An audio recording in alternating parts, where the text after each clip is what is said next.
Bonjour à tous et bienvenue sur On en parle, la chaîne YouTube désormais consacrée à la mise en avant et à la promotion de la culture congolaise. Aujourd'hui, je vais vous parler d'une étoile montante de la littérature congolaise moderne, pionnière d'un genre littéraire inédit. Vous l'aurez compris grâce au titre, je veux bien évidemment parler de Rose Sambre. Qui est-elle? D'où vient-elle? Dans quel genre littéraire s'inscrivent ses œuvres?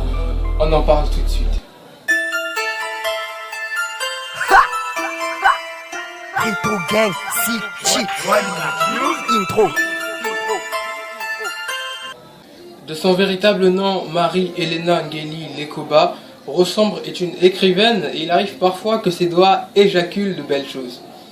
Née le 8 avril 2001 à Brazzaville, Marie-Helena Ngeli Lekoba, alias Rose Sambre, est une passionnée d'écriture depuis l'âge de 12 ans. En 2013, après avoir lu un bon nombre de livres, Rose Sambre décide de se lancer dans l'écriture, mais à l'époque, rien de bien sérieux. Ce n'est donc qu'en 2016, à l'âge de 15 ans à peine, qu'elle décide d'écrire son tout premier roman, pour ensuite se lancer sérieusement dans le monde de la littérature en 2017. Elle fait donc ses débuts sur Wattpad, une plateforme de publication d'œuvres littéraires, ce qui lui permet de lire énormément de livres en plus. C'est donc grâce à ça qu'elle apprend l'écriture et développe un sens aigu pour la littérature. Son aventure commence réellement en 2018 lorsqu'elle publie l'un de ses premiers chefs-d'œuvre dont le titre est très évocateur, j'ai nommé Insomnie.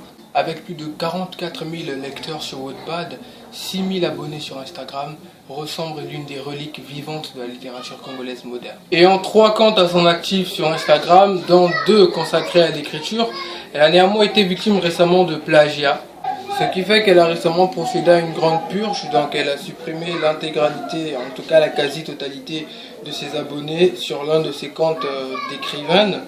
Donc elle était à plus de 2000 et quelques, et elle en est réduit je pense à 200 et quelques récemment là.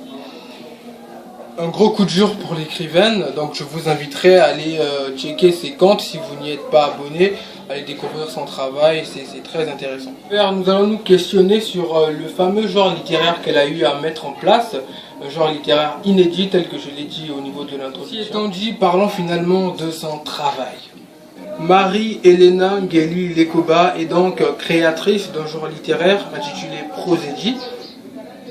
Dans sa démarche artistique, elle a su faire de l'écriture un canal, donc un moyen pour elle d'exprimer ses états d'âme, d'exprimer également ses idées noires.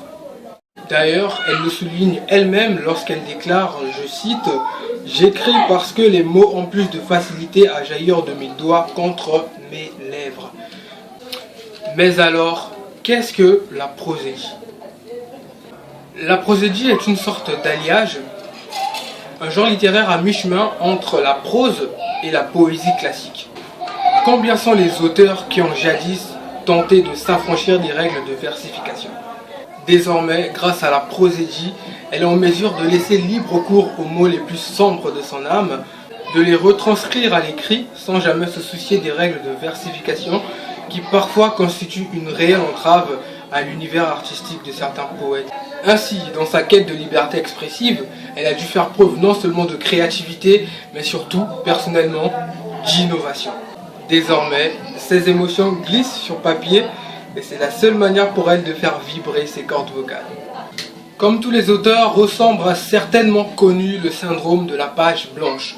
Vous savez, ce moment où vous n'arrivez plus à rien écrire, vous n'arrivez plus à rien pondre, c'est quelque chose que les auteurs, écrivains, scénaristes connaissent très bien.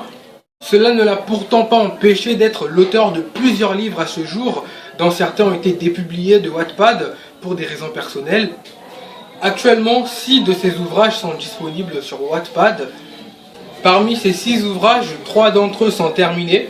Il s'agit de, premièrement, Tequila, ensuite le très attachant Insomnie, que j'ai cité précédemment, et enfin, 3 heures du mat. En dehors des ouvrages déjà terminés, 3 d'entre eux sont encore en cours de publication, donc en cours d'écriture. Il s'agit de, premièrement, Votre Cannabis, deuxièmement, Introspection, et enfin, Les Constellations nous le diront. Il faut dire que ces ouvrages ont une caractéristique très intéressante. En effet, elles ont la particularité d'avoir des titres très insolites, vous avez dû le remarquer. Par contre, je doute fort que Votre Cannabis et Tequila sont des ouvrages uniquement dédiés aux adeptes de la chiérance.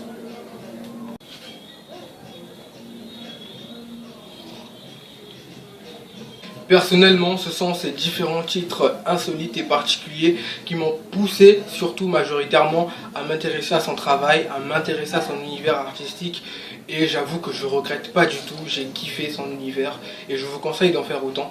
Si vous avez été attentif aux détails, si vous avez été attentif à la vidéo depuis le début, vous savez certainement sur quel ouvrage de Rose Sombre va porter mon analyse critique.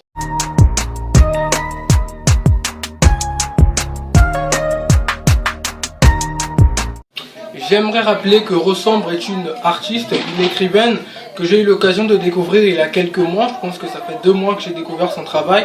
Donc j'ai pas eu le temps de me consacrer à d'autres de ses ouvrages. J'ai personnellement jeté mon dévolu sur Insomnie. Voilà, c'est un ouvrage dont je parle beaucoup depuis le début, vous avez remarqué. C'est un ouvrage très intéressant que j'ai kiffé. Je ne vais pas dire que j'ai touché à tous ces ouvrages. Non, c'est un titre qui a été évocateur pour moi. Raison pour laquelle je me suis dirigé facilement vers ce titre-là, donc Insomnie. J'ai donc jeté mon dévolu sur le titre Insomnie et la vie de ma mère, j'ai pas été déçu. C'est l'histoire de 2 individus, 2 inconnus à la base. Un beau soir, l'un d'eux se trompe de numéro et atterrit dans la messagerie de l'autre. Commence alors une conversation pas très gaie au début, mais qui va devenir de plus en plus récurrente. C'est ainsi que X et Y vont se retrouver à partager des nuits entières d'interaction et se prendre d'intérêt l'un pour l'autre. 2 inconnus à la base qui vont, l'espace de quelques insomnies partagées, se lier d'une grande amitié.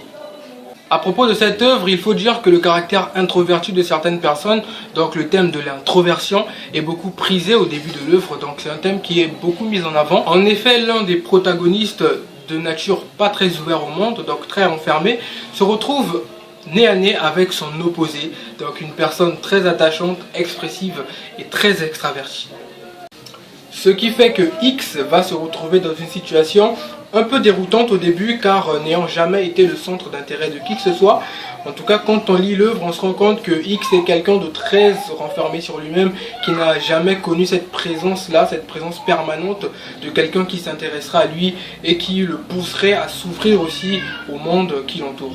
Voir comment un parfait inconnu peut devenir un acteur majeur de notre vie, voilà la situation dans laquelle l'auteur pose les bases de son intrigue et nous transporte dans cette aventure nocturne très intéressante et très envoûtante. Outre cela, il faut également noter la subtilité et le nombre de détails utilisés par l'auteur pour faire avancer l'intrigue. Personnellement, j'ai dû relire les 7 premiers chapitres, je sais plus combien de fois. Et tout cela pourquoi? Pour uniquement déterminer l'identité des protagonistes. Donc je vous dis que j'ai lu les 7 premiers épisodes et je comprenais que dalle. Que dalle. Je savais pas qui était qui, je savais pas qui parlait à qui, j'étais là. Car voilà encore un aspect qui m'a beaucoup plu dans cet ouvrage, c'est qu'au début, la conversation entre les 2 protagonistes se fait dans l'anonymat total.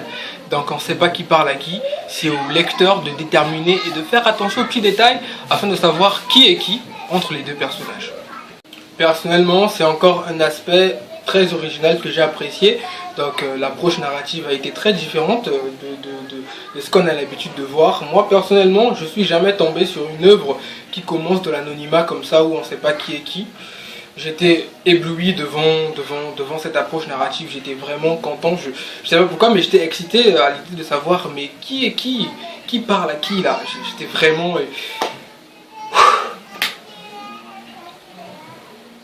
J'étais comme un enfant. C'est la raison pour laquelle depuis le début j'utilise les inconnus X et Y, vous avez remarqué, pour parler des 2 personnages principaux, parce que moi j'ai galéré à les trouver, je ne vais pas vous faciliter la tâche. Non, vous allez aller chercher. Je vous mets donc au défi, c'est un défi que je lance. Lisez les premiers chapitres, que celui qui est chaud, voilà, il peut le faire. Lisez les premiers chapitres, donc les 5 premiers chapitres d'Insomnie, et dites-moi en commentaire qui est qui. Donc l'identité des 2 protagonistes principaux. Voilà. On verra si vous êtes chaud. Rose Sombre nous apprend donc avec une certaine subtilité que de l'inconnu à l'indispensable, il n'y a finalement qu'un seul pas. L'histoire évolue sous forme de texto, donc c'est deux personnes qui s'envoient des messages comme ça. Ça peut paraître anodin, mais moi je pense que c'est une approche narrative très intéressante, je l'ai même dit tout à l'heure. C'est quelque chose qui peut rendre accro, mine de rien. Vous voyez, c'est comme quand une de tes potes, un de vos potes vous donne son téléphone pour vous parler d'une conversation qu'il a eue avec tel ou tel individu. Vous voyez, plus vous scrollez, plus vous avez toujours envie de lire, vous voyez, plus vous allez vous demander mais qu'est-ce qui se passe après, qu'est-ce qui se passe. Tu vois, c'est exactement la même sensation que moi j'ai eue en lisant Insomnie. D'où, voilà, je trouve ça très original, c'est quelque chose de très intéressant. Je vous jure, en une nuit, j'ai éclaté 20 chapitres. J'ai lu 20 chapitres en une nuit. Voilà. C'est parce que j'avais sommeil, sinon j'allais continuer. Entre la peur de s'ouvrir aux autres, le sentiment de solitude qui parfois peut devenir très pesant, le besoin de s'ouvrir à quelqu'un, de partager ses joies et ses peines, Insomnie est une œuvre qui nous prend réellement par les sentiments. D'ailleurs, je pense que c'est quelque chose que l'auteur a personnellement connu. Je dis ça parce que dans une de ses récentes citations qu'elle a publiées sur Facebook, sur Instagram je pense, elle dit un truc du genre, je cite, « J'essaye de m'ouvrir, mais l'humain me rend hermétique. » Bien qu'assez difficile à comprendre au début, Insomnie fait partie de ces œuvres dont on n'aimerait jamais voir à la fin.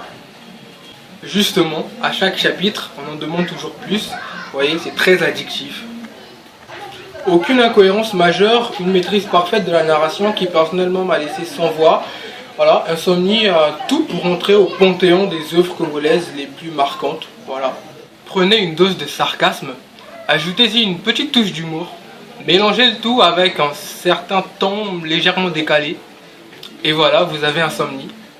Un livre qui a de quoi rester dans les annales de la littérature congolaise moderne. Alors que vous ayez du temps ou non, je vous conseille vraiment d'aller checker ces ouvrages, d'aller lire ces ouvrages, en particulier Insomnie, que moi j'ai particulièrement aimé. Voilà, partagez autour de vous car c'est une expérience agréable que tout le monde mériterait de connaître. Voilà, la littérature congolaise a vraiment un grand potentiel avec des auteurs tels que Rossembre. Voilà, il y a du gros potentiel à exploiter. Du coup, allez checker ces différents réseaux, allez découvrir ses œuvres, allez découvrir son travail. C'est très important. Il n'y a rien à acheter, c'est totalement gratuit. Voilà, c'est ce qui est bien. Le Congolais aime ce qui est gratuit. Voilà. Donc allez-y, regardez, lisez, partagez autour de vous et n'hésitez pas de la taguer sur vos différents partages. Elle a plein de citations. Pour les friands de citations, je vous vois là. Vous aurez de quoi partager sur vos statuts et tout ça. Je rappelle encore que c'est totalement gratuit, Ezali Ofele. Donc quand tu as du temps, même quand tu n'as pas du temps, tu es dans les transports en commun, tu vas sur Wattpad, tu ouvres la page de Rossemble, et voilà, tu as accès à une panoplie de livres, tu fais ton choix et tu lis tranquille. Voilà. Tu peux même lire hors ligne, c'est une fonctionnalité de Wattpad, c'est très intéressant. Donc voilà, Ezali Ofele, allez-y. Partagez autour de vous, j'insiste sur ça, car le but de cette chaîne est donc de faire découvrir au grand public les talents locaux, donc les talents congolais, de faire découvrir la culture congolaise autour de nous et de la promouvoir. Voilà, donc partagez à fond, partagez dans vos différents forums, sur vos statuts, partagez, c'est vraiment très important. N'oubliez surtout pas de la taguer sur vos différents partages, donc d'identifier l'auteur à chaque fois que vous partagez ces ouvrages, ces citations. Voilà, c'est pour une question de valorisation aussi, de valoriser notre auteur, notre autrice, je ne sais pas si ça se dit, il faut toujours poser la question, ça se dit autrice? Bref, donc vous partagez, voilà, vous la taguez, c'est toujours important. C'est une façon pour nous de la valoriser sans pour autant devoir acheter quoi que ce soit. Voilà, parce que c'est toujours l'idée de l'achat qui rend le Congolais réticent. Voilà, donc c'est totalement gratuit, vous partagez, vous la taguez et tout le monde est content. Le Congo évolue et voilà. Sur ce, abonnez-vous et n'hésitez pas d'activer la cloche de notification pour être signalé lorsque je publie de nouvelles vidéos. Voilà, donc c'est la petite cloche là qui s'affiche là. Il suffit de cliquer là-dessus et voilà, vous serez tout de suite prévenu lorsque une nouvelle vidéo apparaîtra. Abonnez-vous, partagez, activez la cloche de notification si ça vous a plu. N'hésitez pas de lâcher un petit pouce bleu, ça donne de la force. La force est dans le partage évidemment, donc partager c'est l'essentiel du monde. Voilà. Aussi, si vous êtes intéressé par les musiques de fond, parce qu'il y a des musiques dans le fond là, en background, qui chantent, et moi je trouve ça très intéressant parce que j'ai découvert plein de musiques comme ça, et ce sont toujours des artistes congolais, donc les liens sont également dans la description. Si ça vous intéresse, vous suivez simplement les liens pour télécharger leur musique, écouter, voilà, c'est quelque chose que je ferai souvent. C'est aussi un moyen de valoriser, de promouvoir ces artistes-là congolais, parce que je ne mettrai que ça, je ne mettrai que de la musique congolaise enfant, je ne mettrai que du contenu congolais, parce que c'est ça le but de la chaîne. Donc si ça vous intéresse, si vous avez été attentif au petit beat là, voilà, les liens sont dans la description, vous partez, vous checkez. Donc merci à ceux qui sont arrivés au terme, sincèrement, c'est toujours important pour moi de savoir qu'il y a des gens qui regardent intégralement, qui sont intéressés par ce que je fais. Donc je ne vous retiens pas plus longtemps. On se dit à la prochaine vidéo. Passez une bonne journée. Peace.